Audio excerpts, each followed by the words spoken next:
মই এটা কথাই ক'ব বিচাৰোঁ, আমাৰ মাননীয় বিধায়ক ডাঙৰীয়াই যিটো আশাকৰ্মীক দালাল বুলি কৈছে, এইটো তথ্য সহকাৰে আমাক প্ৰমাণ লাগে। যদি কোনোবাই সঁচাকৈ দালাল কৰিছে, তেওঁ যদি তথ্য দিব পাৰে, তেওঁক জেললৈ পঠাবলৈ আমি সাজু আছোঁ। আৰু যদি তেওঁ তথ্য প্ৰমাণ কৰি দিব নোৱাৰে, তেতিয়ালৈ তেওঁ ৰাজহুৱাভাৱে আমাক ক্ষমা খুজিব লাগিব। আৰু যেতিয়ালৈ তেওঁ ক্ষমা নোখোজে, তেতিয়াহ'লে আমাৰ এই আন্দোলন আকৌ দৃঢ় কৰি অৰ্থাৎ গঢ় লৈ উঠিব। মই এইটোৱে আহ্বান জনাইছোঁ, বিধায়ক ডাঙৰীয়াই সকলো কথা জানি বুজিহে আমাৰ বদনাম কৰিব লাগে। সকলো আশাই যে দালাল নহয়, এই কথাখিনি তেওঁ এবাৰ ভাবি চাব লাগে। আমাক প্ৰমাণ কৰি দিয়ক যে আশাকৰ্মীয়ে দালাল কৰে নে নকৰে।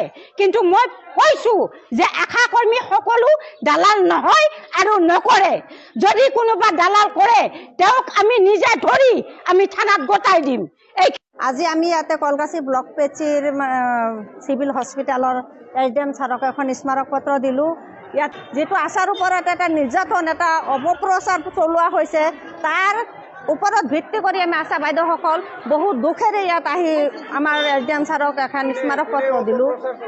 অপপ্ৰচাৰ চলাইছে আমাৰ ৰাইজৰ প্ৰতিনিধি, মাত্ৰ ৰাইজৰ প্ৰতিনিধি নহয়, আমাৰ আশা বাইদেউসকল এজন ভোটাৰ হয়, আমাৰ আশা বাইদেউসকলৰো প্ৰতিনিধি হয়।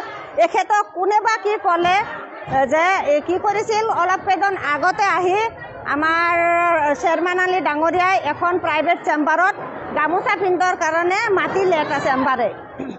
এতে ক'লে আশা বাইদেউসকলে ইয়াতে দালালি কৰিব আহিছে, লগে লগে ফোন মাৰিলে।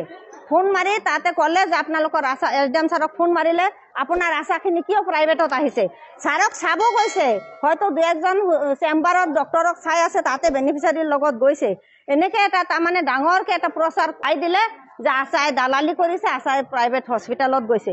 মই বৰপেটা জিলাত সভানেত্ৰী হওঁ আৰু অল অসমৰ মই উপ সভানেত্ৰী হওঁ।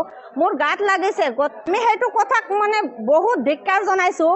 ছাৰ এজন অভিজ্ঞ মানুহ হিচাপে MLA চাহাবে আমাৰ আশা বাইদেউসকলক সুধিব লাগিছিল, আমাৰ SDM ছাৰক সুধিব লাগিছিল যে আশা বাইদেউসকল তাতে কি অসুবিধা পায়, আপোনালোকে চেম্বাৰত আহিছে, আপোনালোকৰ তাতে ব্যৱস্থা চৰকাৰী নহয় নেকি, আপোনালোকে কিয় আহিছে।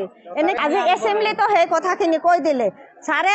এতিয়া আমি দাবী কৰিছোঁ আৰু আমাৰ আশাখিনিক যাতে এনেকুৱা দালাল দিছে, সেইটো ছাৰে কেনেকৈ উঠাই ল'ব, কথাখিনি উঠাই ল'ব, নহ'লে প্ৰমাণ কৰি আমাক দেখাব লাগিব।